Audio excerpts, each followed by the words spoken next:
What's up, everyone? This is The Year in Wrestling 1992, Part 4. Always like doing that symbol, Four Horsemen symbol. Anyways, this is Part 4 of 1992, The Year in Wrestling, my series of videos where I talk about stuff that happened in the year in wrestling, in WCW and WWE. And in 93, I'll even add ECW and talk a little bit about one or two ECW events that happened in 93. I'm going to go back a little to earlier in the year in 1992. Had some news items. And I think I lost what I had written down.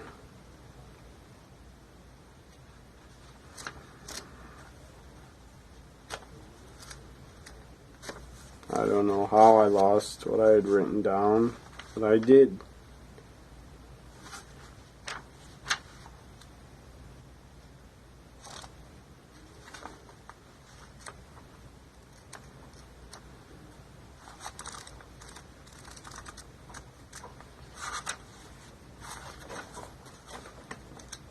Oh no, it's somewhere here. Just gotta find it. Okay, 1992, earlier in the year. Some news items, stuff that happened. Some deaths of some former big wrestling stars.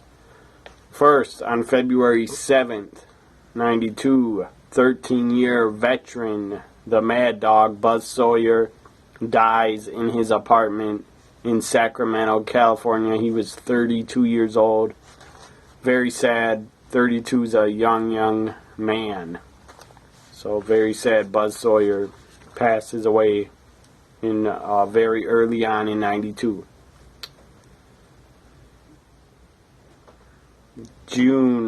On June 26th, 1992, former WWF and NWA champion, world champion, Buddy Rogers, the original Nature Boy. I know a lot of the history of the business, and for you people that don't out there, Buddy Rogers was the first and the original Nature Boy. Ric Flair got his name from permission from Buddy Rogers to use it. So, Nature Boy Buddy Rogers, all-time great, dies on June 26th, 92 in Florida. He dies 4 days after he suffered 2 strokes. It's very sad that Nature Boy Buddy Rogers passed away on June 26th of 92. Very sad day for the wrestling world. Because Buddy Rogers, all-time great.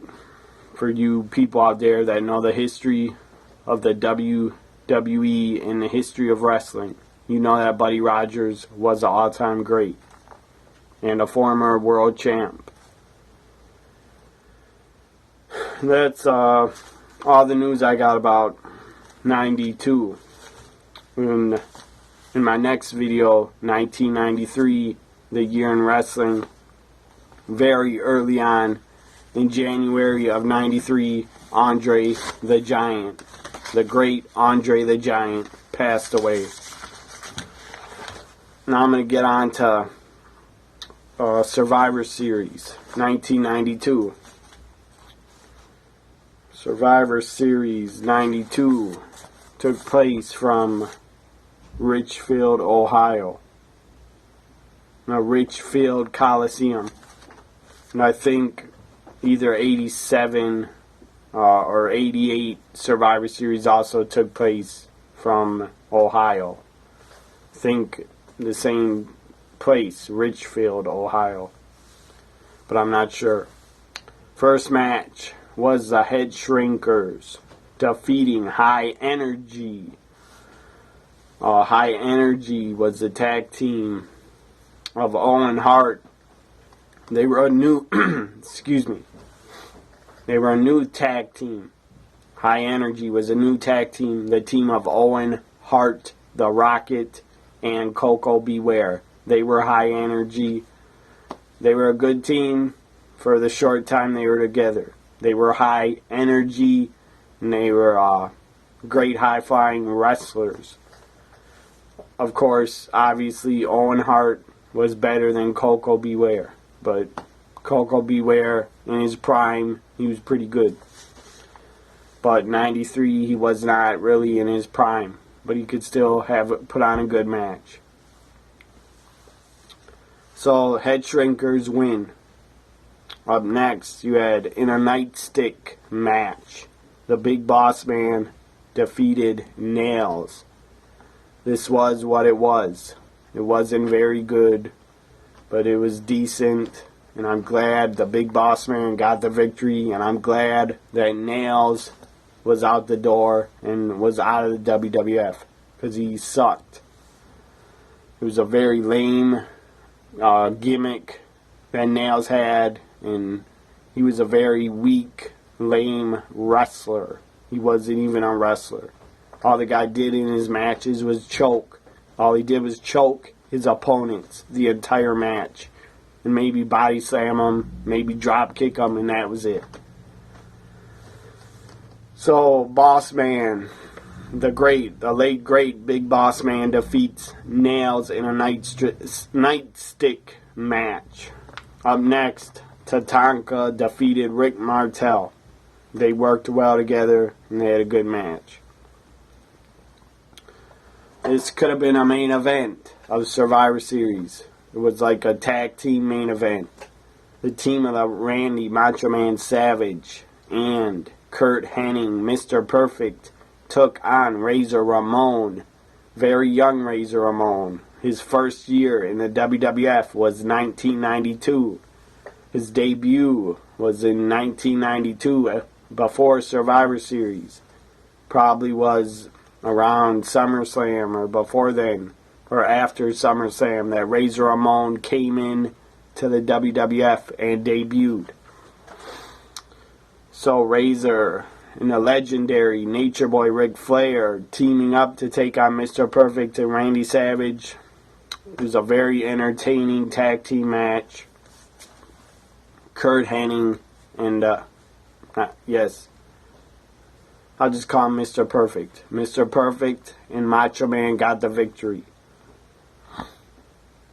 Yokozuna in his WWF debut, I believe is his debut, and his pay-per-view debut. Yokozuna, his first match, defeats Virgil in 3 minutes, crushed him, destroyed him, Banzai dropped him, 1, 2, 3. Yokozuna gets his first win ever on WWF pay-per-view, I believe is his debut, and he looked awesome. And later on in 93, Yoko would become a huge main event player, winning the Royal Rumble and the championship, and he had a long run. He even defeated Hulk Hogan at King of the Ring 93. Up next was, I believe is a Survivor Series elimination tag team match. The Natural Disasters and the Nasty Boys defeated Money Incorporated and the Beverly Brothers. And if it wasn't a Survivor Series elimination tag team match, I apologize. I was wrong if it wasn't. Maybe it was just a 8-man tag. I'm not sure. Up next was The Undertaker taking on Kamala in a coffin. First ever. I believe it was the first ever casket match, but they called it a coffin match. The Undertaker pinned Kamala after hitting him with an urn. Afterwards, The Undertaker put Kamala in the coffin. The last match of the pay-per-view, the main event. World champion Bret the Hitman Hart defeated Shawn Michaels. Very young, heartbreak kid Shawn Michaels by submission in 26 minutes 40 seconds. Bret Hart gets the victory, retains the WWF Championship. I think this was for the title, for Bret Hart's title. I'm not sure. But Bret Hart wins by submission, and they had a very good match. Shawn and Bret were both rising stars. They were both in their prime, and everybody could tell that watched that Shawn and Bret were going to become huge, huge stars in the WWF, and they did. They're both Hall of Famers. They're both great legends in the business.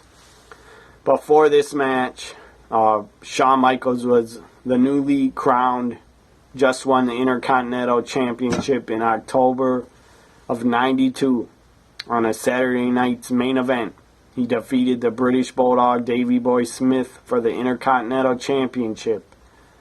It was on a Saturday night's main event from, I think, October '92. So Shawn just had the IC title for 1 month. Going into Survivor Series, Bret won the WWF Championship also, I think, in October or September '92 from Ric Flair. And I didn't mention, after Randy Savage beat Ric Flair for the title at WrestleMania 8, Ric Flair had a match with Randy Savage. I think it was on a Primetime Wrestling for the title. And Ric Flair defeated the Macho Man. Randy Savage got the WWF Championship back. Let me get the date that he won it back. Ric Flair defeated Randy Savage on September 1st, '92. Ric Flair won the title back. I believe it was a match that was shown on Primetime Wrestling. I could be wrong. It's also a match that you can see on the Macho Man, his new DVD, The Macho Man, Randy Savage, his story, the documentary, that DVD of his life and his career. I think it's on disc 2 or whatever. If you have that DVD, Savage versus Flair, second title match from September '92 is on that DVD. And it was, I think, from Primetime Wrestling. So Ric Flair wins the title back, becomes a 2-time champion. And then, as I said, Bret Hart wins the title from Ric Flair 1 month later. On October 12th, Bret Hart wins the WWF Championship for the first time. He won it 5 times total. He beat Ric Flair in Canada. I believe it was taped for a Coliseum home video release. So Bret Hart becomes a WWF champion, beating Ric Flair. A month earlier, Ric Flair beat Randy Savage for the title. So Bret, newly crowned WWF World Champion. Shawn Michaels just won the IC title in let me see here, October 27th, '92. Shawn Michaels defeated Davey Boy Smith to win the Intercontinental title. It was on Saturday night's main event. So you had Bret and Shawn, newly crowned champions, wrestling at Survivor Series '92. Very good wrestling match. It was great stuff to watch. You can watch it if you have the network. Check it out. Survivor Series '92, Bret Hart versus Shawn Michaels. So, and another thing I gotta talk about Survivor Series 92 before I'm done talking about it. You had Doink the Clown also debut. He may have debuted before Survivor Series, but I saw him first show up when I was watching Survivor Series. So Doink the Clown comes out. I believe he was walking down to the ring during the Tatanka Rick Martel match, and he was giving out these little balloons to kids. Of course, when Doink first came in, he was the evil Doink, the evil clown. He played a lot of tricks on the fans and little kids. He made a lot of little kids cry, and he was playing dirty tricks on the fans, like spraying them with water guns and throwing water balloons at them. And he had a bucket full of confetti that he would throw on the fans. I thought that was funny. He would just do things to piss off the fans because he was an evil Doink. He was a heel. He was a heel Doink the Clown. And he was at his best. Doink was at his best when he was a bad guy, in my opinion. In 92 and early 93, in summer of 93, Doink the Clown was at his best as a heel. And Doink the Clown, the original Doink, was played by Matt Bourne.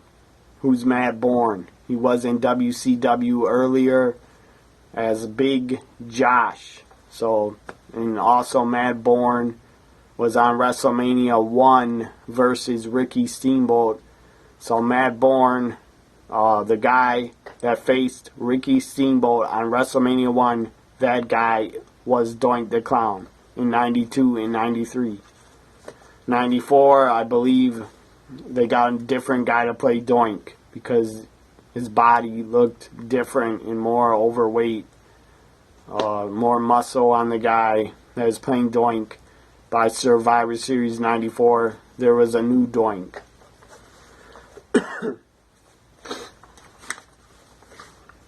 So, Doink, he gave these little balloons. I'm telling this story because I think it's funny. Doink gave out these little balloons to these kids at ringside, and then he had a pin, and then he popped every one of them, and he ran away laughing, and he ran back to the backstage area. He ran away laughing. I thought that was funny as hell. I still pop to this day. If I watch that, I still laugh out loud and clap because I thought it was funny as hell. To play a dirty little trick on kids, give them balloons and then pop them and then run away. That was great, funny stuff. So, I'm done talking about Survivor Series 92. Just thought I would tell that little story about the original Doink at Survivor Series 92 popping the little kids' balloons. It was funny as hell. Next, I'll talk about WCW Starrcade 92 pay-per-view from Atlanta, Georgia. They had a lot of tag team matches again. Because Battle Bowl, the Lethal Lottery, was again at Starrcade. It was at 91 and it was back at 92. So the first matchup on Starrcade 92 was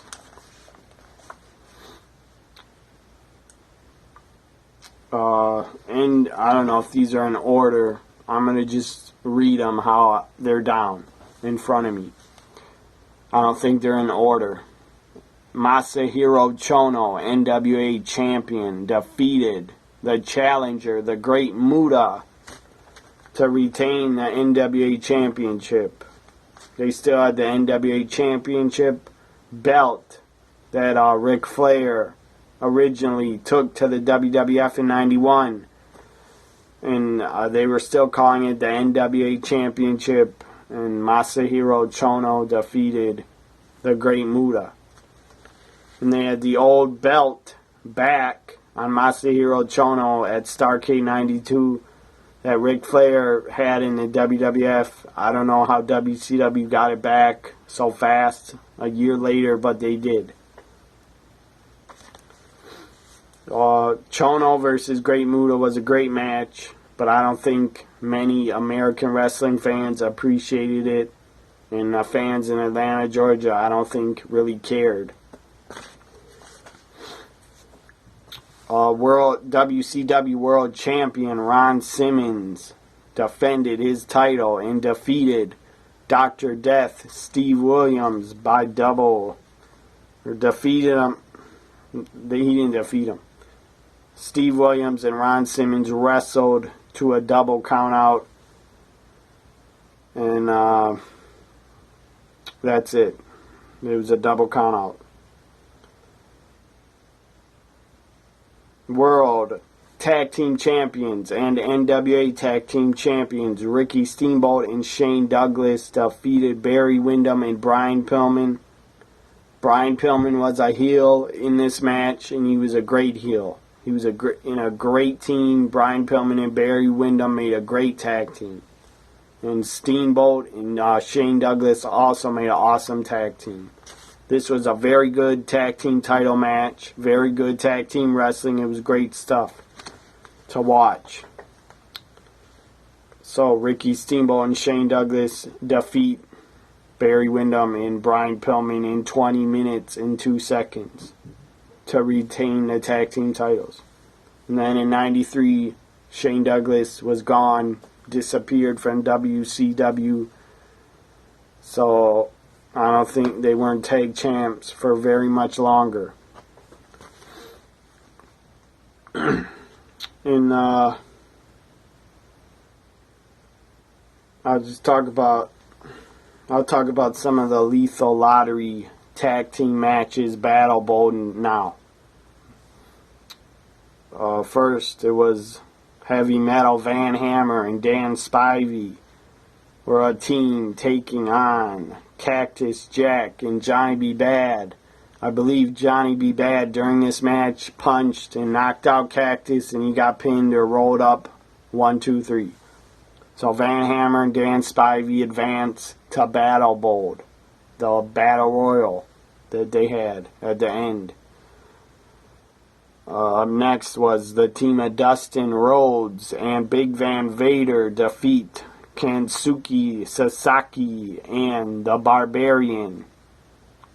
Up next, Barry Windham and the Great Muta defeated the team of Two Cold Scorpio and Brian Pillman. That was a good match, but it wasn't very long. It was only 6 minutes, 59 seconds. Could have been longer. Next, you had Steve Dr. Death Williams and Sting defeat the team of Eric Watts and Jushin Thunder Liger. Pretty pointless to bring in Jushin Thunder Liger for Starrcade 92 and put him with Eric Watts in a tag team and not utilize Jushin Liger more. Very dumb idea. So the winning teams advanced to Battle Bowl. And Steve Williams threw out Heavy Metal Van Hammer, I believe. Sting threw out Dan Spivey. I think. And Sting and Big Van Vader eliminated each other. And then Steve Williams and Dustin Rhodes were eliminated when Williams tried to eliminate Rhodes and Barry Windham. And the Great Muta won the Battle Bold Battle Royal by eliminating Barry Windham in 14 minutes, 1 second. So the Great Muta won Battle Bold, the Battle Royal. I forgot what he got. I think he got a future world title shot, or maybe won that title. I don't know what title. Just let me check out. if he won. I think Muta winning Battle Bowl at Starrcade 92, he won something, either a #1 contenders world title shot or a belt. I don't even remember. Trying to look it up.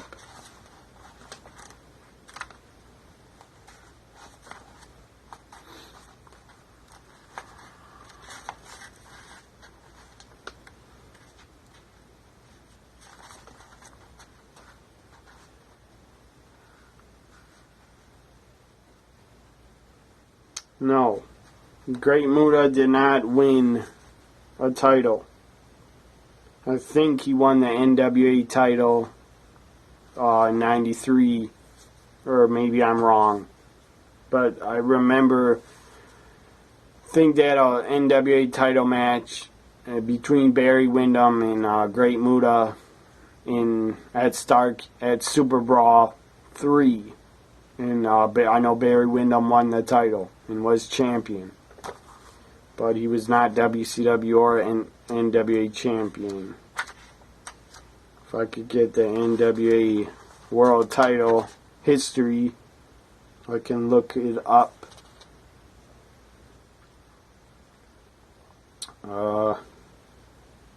So, for winning Battle Bowl, they put the Great Muta in a match with Barry Windham for the NWA title at Super Brawl 3 on February 21st, 93. So that's what I was thinking about.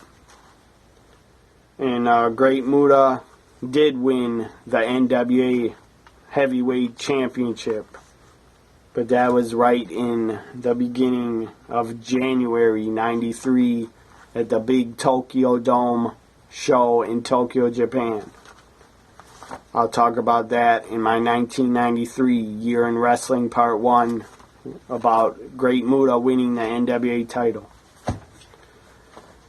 That was and before Great Muta won Battle Bowl, and I think the pay-per-view ended after that, you had another match, Sting versus Vader one-on-one. I believe it was for a ring. They gave him a ring. It was like a Super Bowl gimmick, stupid ring, and they were giving out, calling it the King of Cable. I don't know what the hell that means. The King of Cable must have had something to do with WCW being on the Superstation for maybe 20 years or so. They were celebrating, calling TBS and Turner Broadcasting, Ted Turner stations that he owned. So I guess they were calling the ring the King of Cable Championship. And it was a ring. It made no sense. It doesn't make sense to me now. Anyways, it was called the King of Cable, and Sting and Vader had a very good match at Starrcade 92. And Sting won, I believe. Sting defeated Big Van Vader in 16 minutes, 50 seconds at Starrcade 92 to become the King of Cable winner. Again, the King of Cable was a ring. It looked like a Super Bowl ring. They were giving it out to the winner.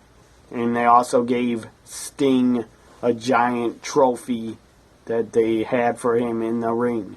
After the match, Jesse the Body Ventura went in the ring to interview Sting, and they had a trophy by his side. That was Starrcade 92. Decent, pretty good pay-per-view. It was better than Halloween Havoc.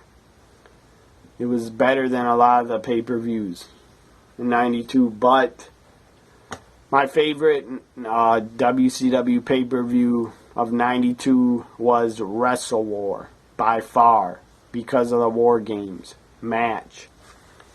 My favorite WWF pay-per-view of 92 was WrestleMania 8.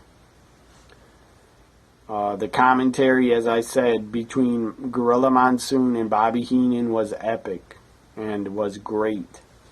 Anyways, this was the year in wrestling, 1992, part 4. I'm done talking about 1992. I'll start videos on 1993, the year in wrestling, 1993. I don't know when. I'll probably put the first video up from 93 or for 93. I'll put the first video up on Saturday or Sunday. Hope you enjoyed 1992, the year in wrestling. If you watched any of my videos on 1992, thank you, and I hope you enjoyed them. I enjoyed talking about 1992. It was a great year in wrestling.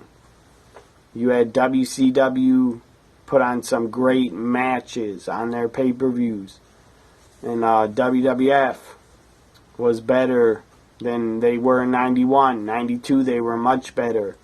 You had great matches from Bret Hart, Roddy Piper, Bret Hart versus Davey Boy Smith, Bret Hart, Shawn Michaels at Survivor Series 92 was great.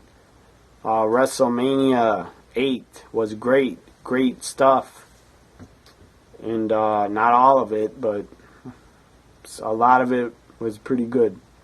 Royal Rumble 92 was awesome.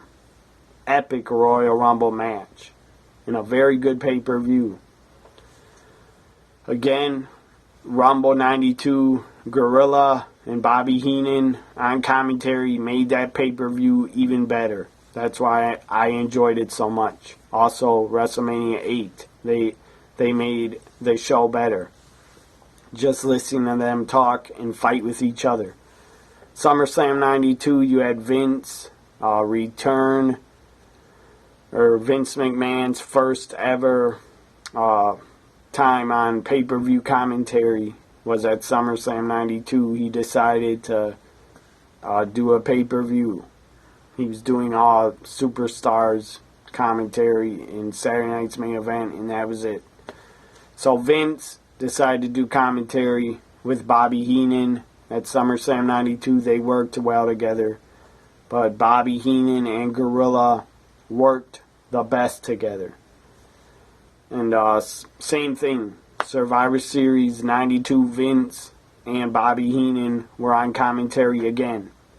In WCW, you had Jesse the Body Ventura come in to WCW in 92 is his first year. He called Super Brawl 92 with Jim Ross. He called Wrestle War. He called Great American Bash, Beach Blast, and Halloween Havoc and Starrcade 92. So Jesse the Body Ventura and Jim Ross were on commentary for the entire year in 92 on pay-per-view. They worked okay together. I heard Jesse Ventura say in interviews that Jim Ross did not know how to work with Jesse Ventura and did not get his character, so he kind of held him back. I don't know if that's true, but I believe it. Anyways, the best commentary team by far in 92 was Bobby Heenan and Gorilla Monsoon. Anyways, I'm done talking about 92. Hope you enjoyed the video. If you did not, I don't give a damn. I'm doing these for hardcore wrestling fans that care to watch and hear about every year in wrestling from, I started talking about 1987, and I'm up and I'm done talking about 1992. I will go on and on and on about the 90s, the rest of the 90s, into the 2000s, until 2015, and I'll be done. Thanks for watching. Follow me on Twitter if you don't already at TNA WWE Guy. And my second account, I don't tweet from there that much, but sometimes I do, and I do give shout outs on Fridays, mostly on this second account. Follow me at NXT WWE guy also. Bye for now.